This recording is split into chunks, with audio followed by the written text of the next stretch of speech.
Solo time? All right, guys. Thanks so much for that. As always, you guys did a good job with that. And so we are trying to actually be intentional in kind of blending our worship a little bit, I guess is what you would call it. So like Blessed Assurance is obviously a little bit more of a traditional older song, but we're going to try to do that a little bit more because we just kind of have an appreciation for those older songs. So we'll do that. Thanks for coming out. Happy to see you guys. Happy to have live stream up. And I know maybe a couple people may have noticed, but from Sunday, actually in about a 24-hour period, we actually doubled the number of subscribers we had. So now we actually have like 67 subscribers. So we're getting, I know, yeah, you're welcome. So, one quick thing I'll let you guys know if you can, kind of just to keep spreading the word if you're able to. We only need like basically 33 more subscribers. I'm probably gonna every once in a while just post on social media like, hey, subscribe to our channel. Whenever I do that, we always get a bump just from doing that. When I was preaching on Sunday night, I talked about it and to them, and there was like more than a handful of people that was like, here, I'll subscribe, even though they've never even hardly used YouTube before. So we're getting there. It's exciting. Logan's, like the video where Logan does regroup, listen, like, yeah, Logan! Listen, if you look, like, technically, it is the most watched video we have on our channel. Yeah. 36 gigs. Logan's a YouTube star! Stop watching it. Yeah. Hey. You're gonna be on that. We'll get on Jake Push Paul. up the Mr. algorithm Beast. for us. Logan's gonna be the next Jake Paul. Yeah, it's gonna be great. You're great. All right. There are a few announcements I want to get to before we dive into our topic. We are going to be a little bit shorter with our topic tonight and I'll explain here in a little bit why. All right, and what I'm going to do is I might just post this on GroupMe or social media, maybe even tomorrow, because there's a lot of different things we're doing here. All right, Thursday, February 10th, so that's in 2 weeks. We are setting up a table on one of the 2 campuses of HCC. We have kind of contact for both Brandon and Plant City. I was waiting to hear from Brandon, but because I haven't heard from them about that date, I'm going to go to Plant City next and talk to them. So if what we really need, honestly, we don't need more than probably 2 or 3 other people to join us, because you don't want like 10 or 12 people hanging around a table. That's going to freak other students out. But if there's a few of you that might be interested, or you think, hey, I can join and help out, pass out flyers and connection cards to kind of spread the word about our group, let me know. I'll be happy to see if we can put you in there. And we might even put some of you on a rotation where some of you can help us this time, but the next time we'll have a few others. So that's what we're going to try to do. That's in a couple of weeks, because, Thursday, February 10th. Saturday, February 19th, is our Hyde Park Hangout. That's Hyde Park. It's kind of a fun hangout spot in downtown Tampa, so we'll be doing that. Senior night service. Okay, fine. Sunday, what is it? Sunday the 13th? Sunday the 13th. Super Bowl party. Yeah. Right. We're crashing Aces. Moving on. Senior night service. We will have a service devoted to, we only have like a handful of seniors here at our youth group, but what we're trying to do is we're trying to kind of put a foothold on them and really tell them now, hey, we're thinking about you, we can't wait for you guys to come join us. So we actually have a specific service where they're gonna be coming up and joining us. That's gonna be Wednesday, March 2nd. So just keep that in mind. So that's in obviously a few weeks from now, we'll be able to kind of prep for that. Community outreach, that's the event that Teresa is kind of being in charge of. She's kind of in charge of our community outreach events throughout the year. So yeah. That's Absolutely. All right. We are going to be going to Trinity Cafe as our first event. That is where they basically will feed pretty much anybody that's kind of struggling off the street. Now, here's the thing. This is going to be an early one, so just be prepared now. This is why I'm kind of letting you know in advance. We're going to meet here on campus because it's off of Nebraska Avenue. We don't want 10 different cars going to Nebraska Avenue. It's just not a good idea. All right. So we're going to meet here on campus at 7:15 in the morning. All right. I know that's early, but I mean, that's kind of part of the sacrifice. It'll be over by 10. Oh yeah, It's not like. By 10. And Yeah. Mark does that as long as it's Mark does that. What day of the week is this on again? Yeah, and so you got what? What day of the week is it on? It's a Saturday. Okay. Yeah. Saturday. You're not And getting you out got of my sleeping day I too. just- What are you doing? All good. Making sure. So that's I'm too Saturday, tense. March Don't worry about it. 19th. We'll be meeting here on campus 7:15. All right, I'm going to be posting some links in a poll about this. Saturday, April 9th is our first event where it's going to be something a little bit more where like it would actually cost some money, but I'm letting you know in advance. April 9th, there's plenty of notice, all right? And this is Saturday. Our three options, and I will show you some links about this later. One of them is there's a big place for like laser tag. It does laser tag. They call it bazooka balls, which is basically paintball, except you're shooting out foam balls. And they even have like archery. Like with soft arrows, not like real arrows. I know what you're talking Wait, I about. want Yeah, archery. it's called Laser Ops Experience, and it's actually pretty like everything. Like, and here's the beautiful thing about that. Like, you don't have to pay to get in. You just have to pay for any of the experiences. I will line up those costs for you as we go through that. All right. The other option, I'm gonna let you guys choose. Putt-putt golf, there's a Pirates Cove putt-putt golf that's really like popular in Orlando. That's an option. And then the third would be an escape room that's in Temple Terrace. It's a 90s themed escape room. And the way they have it designed is that, you know, we probably would have more than 8 people going. And they said, well, you don't really want 8 people or more in a room. It kind of gets crowded. So we would divide it up into two Boys and girls. groups. And race. All right. Yeah. Well, yeah. We basically try to race each other, but like, here's what it is. While one group is waiting for the other group in the room, they actually provide 90s themed board games for you guys to play. And there's a pizza place below it where you can eat pizza as well. All right. Those are our 3 options. I'll line up the cost for you as well when I post it on GroupMe, the poll and everything, and you guys can make an informed decision, and we'll figure that out. Regardless, just keep in mind, it is going to cost some money. It'll be Saturday, April 9th, so you've got about 2.5 months to plan that out. I know that was a lot of events. Does anybody have any questions on that? All right, cool. Again, I'll post all this so that way you guys are in the loop on that. I've talked about this before, but we are trying to be a little bit more organized a few months in advance of events. That's why we're doing this, so you guys can be aware. All right, so what we're going to talk about tonight is really going to be this series. I feel like I spent like a month kind of previewing it, but it's called Autopsy of a Deceased Church. And this is going to actually build off of what we've talked about with Build His House last week. So we're going to be kind of taking that and kind of building on that. And so it's going to not just set the tone for the year, but for the series. So it was inspired by a book written by a guy named Tom Rainer. Tom Rainer has had a really long career in church ministry work, but then he also eventually started to do basically consulting work for churches that needed help. But he also, right now, what he really does a lot of is just research. He'll research, like just, especially the American church, and then write books kind of based off of his research. And he wrote this specific book, Autopsy of a Deceased Church, because of all of these churches that he would consult over the years, there was 14 specific churches that died that he actually consulted. And how the system would work was a church would call him and say, hey, we're struggling. Usually they were struggling in one of two ways, or maybe both ways. Like, we don't have the attendance that we used to have. Our finances are really bad. Or oftentimes it was probably both, okay? So that he would come in, and the way he explained the process, he would come in for like 3 weeks. And so maybe that first week you kind of observe, and then 2 weeks really kind of trying to implement some solutions for them. So we did this with a lot of churches, but there were 14 churches that, for whatever reason, even after Tom helped them out, they died. They closed their doors. And so what he did is he followed up with those churches. He went to some of these churches, interviewed even some of the members of those churches, and basically tried to compile what happened, what was going on, doing some research, and then he was able to come up with 10 common factors or signs of a dying church, based off of these churches that actually did die.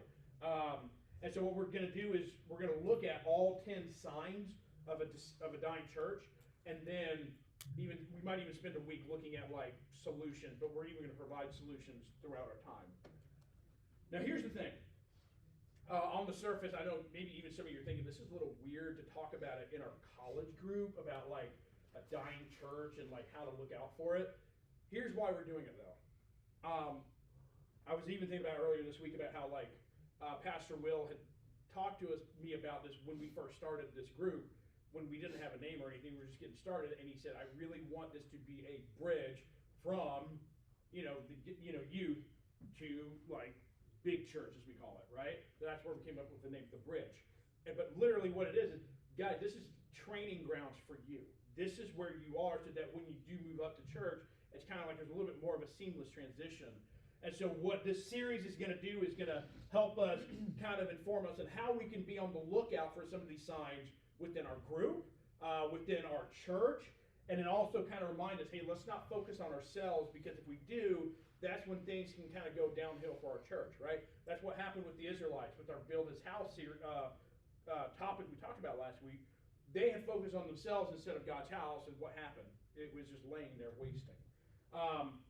So this is not going to be, even though I'm talking about Autopsy of a Deceased Church, I promise you this is not going to be some series where it's just going to be a bunch of depressing stories of dead churches.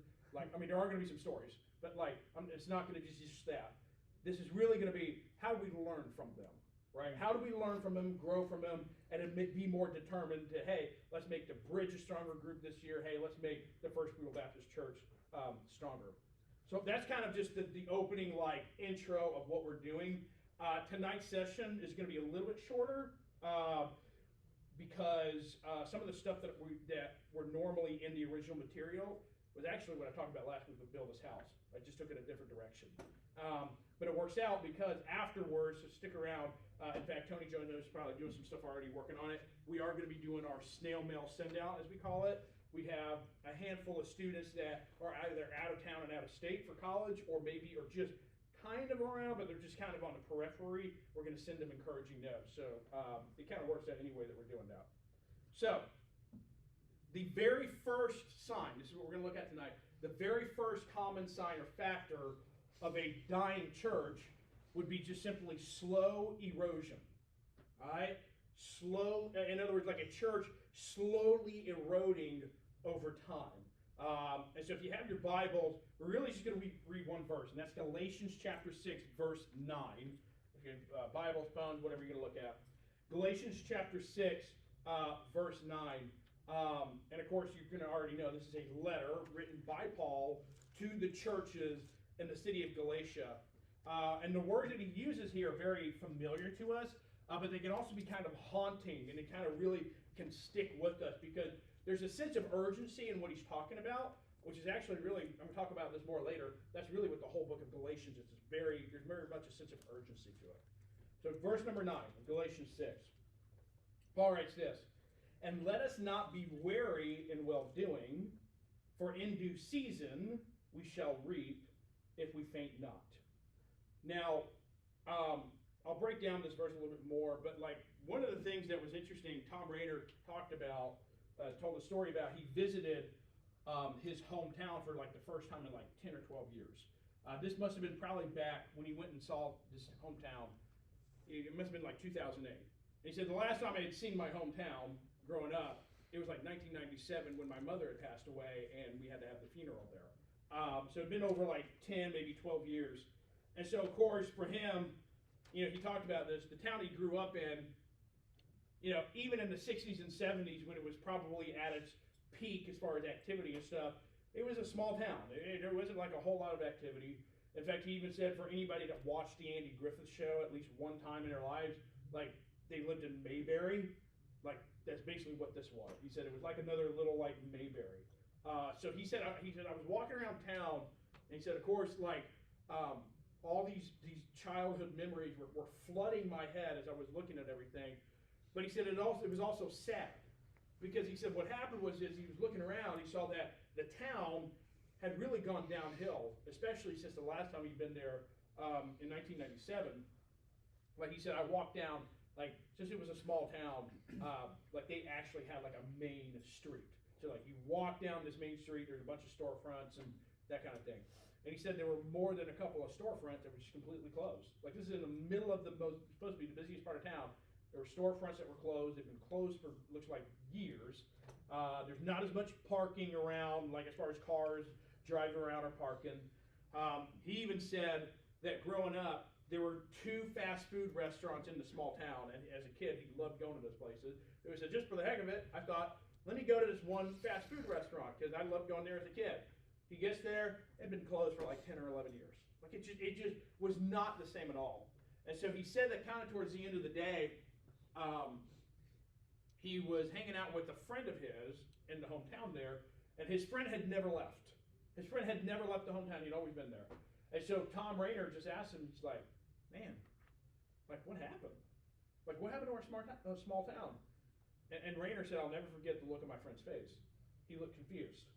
He looked at Rayner and goes, what do you mean what happened? What are you talking about? What are you talking about what happened to our hometown?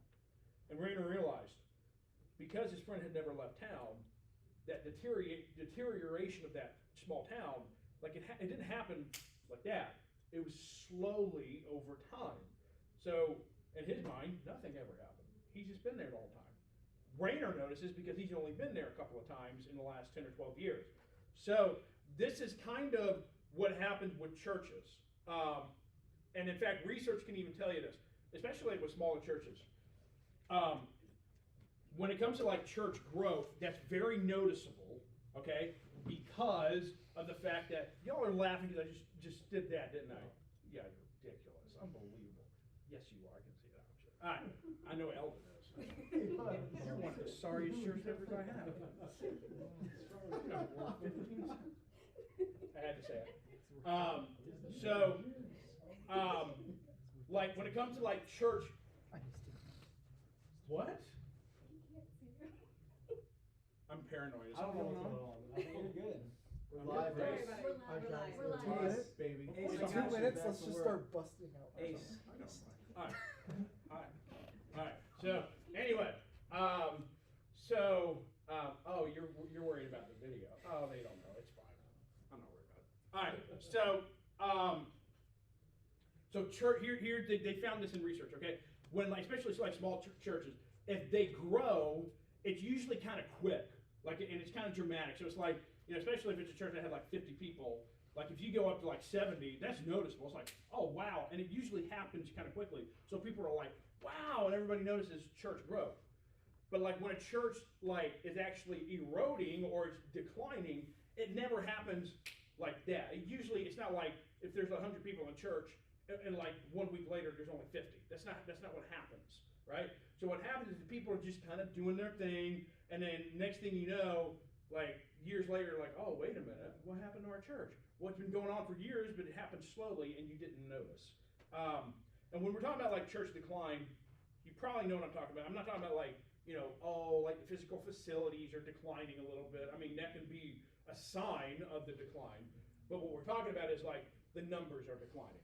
The enthusiasm for the church is declining. They used to have a number of different ministries and programs, and now they're being shut down because nobody's involved in any of it. Those are the signs. of kind of a slowly dying or slowly eroding church. And so that's kind of where a verse of focus comes in, Galatians chapter 6, verse 9, because here's kind of what's going on, all right? The churches that Paul was writing to, they were kind of going through some really difficult times, and so there were things going on that really greatly concerned Paul. And in fact, I think I've explained this before, but here's actually how we know. In fact, right away we know at the beginning of the book of Galatians that things are really concerning Paul.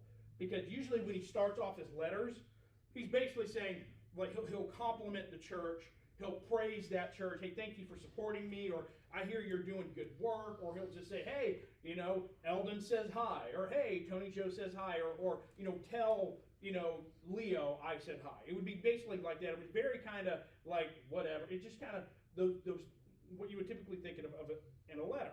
And then he would go on to talk about whatever. Oh, bless you for this. No, it's like he said, hey, this is Paul, the apostle of Jesus Christ. Let's get into the issues. He's like, I don't have time to do all this frivolity stuff. There's some important stuff we got to talk about.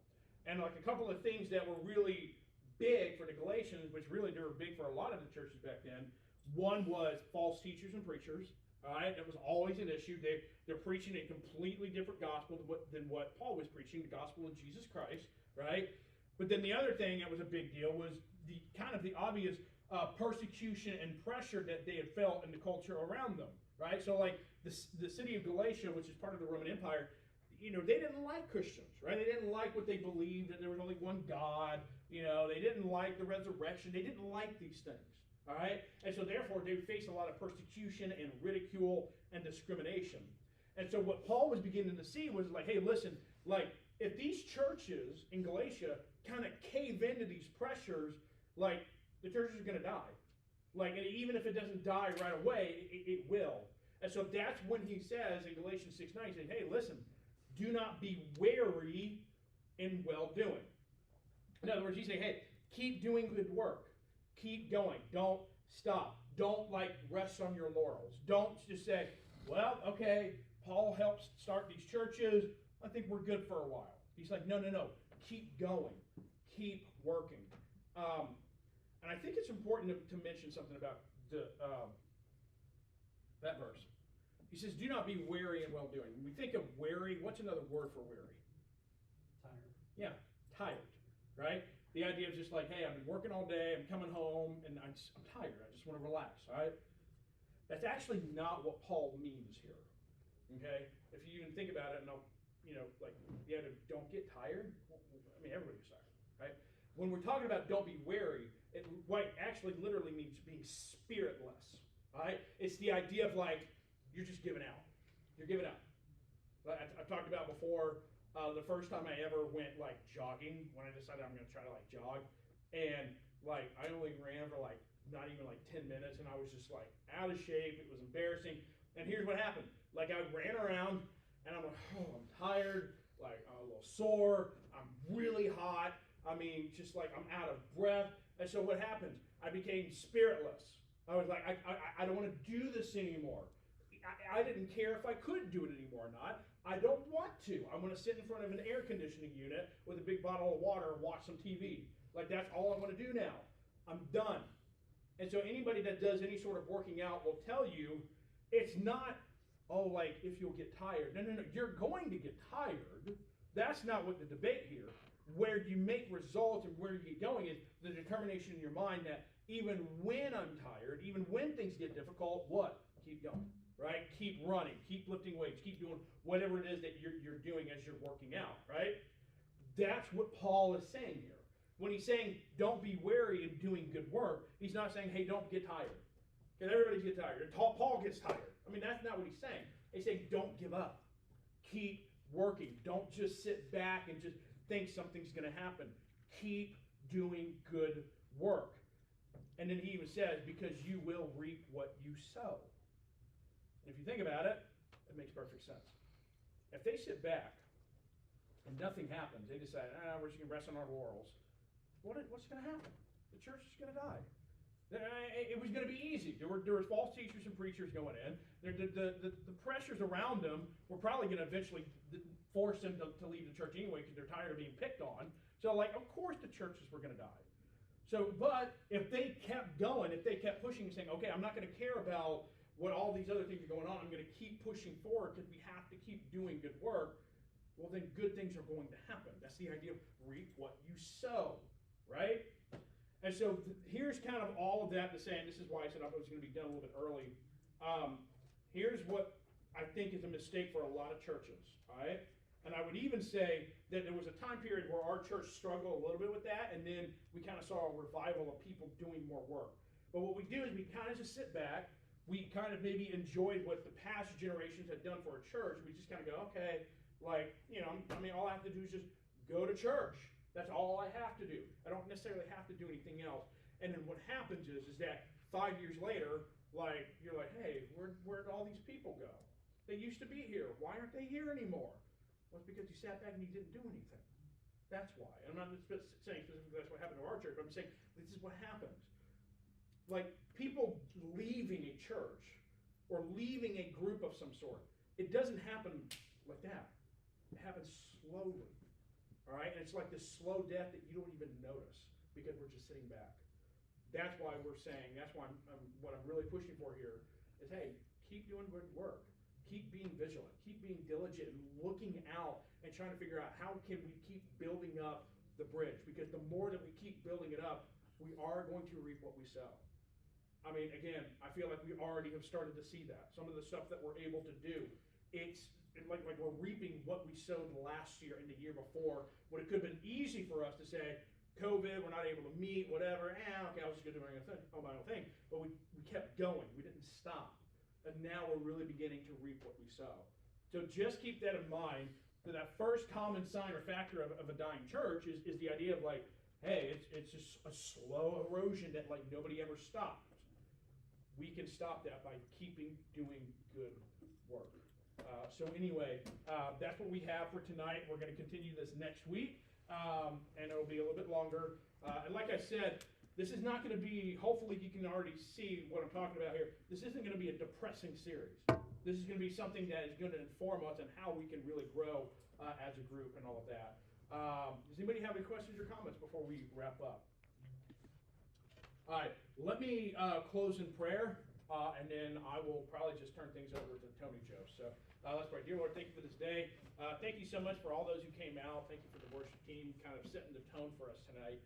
God, thank you that we can kind of look, you know, as sad as it is that we see that there are churches that have died in the past, God.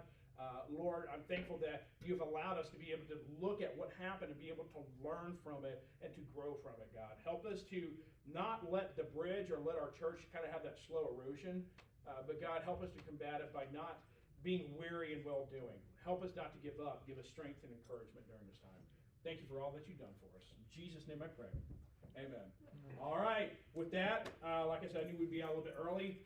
Tony, Joe, if you want to kind of take over from here, to kind of tell us about our snail mail send out.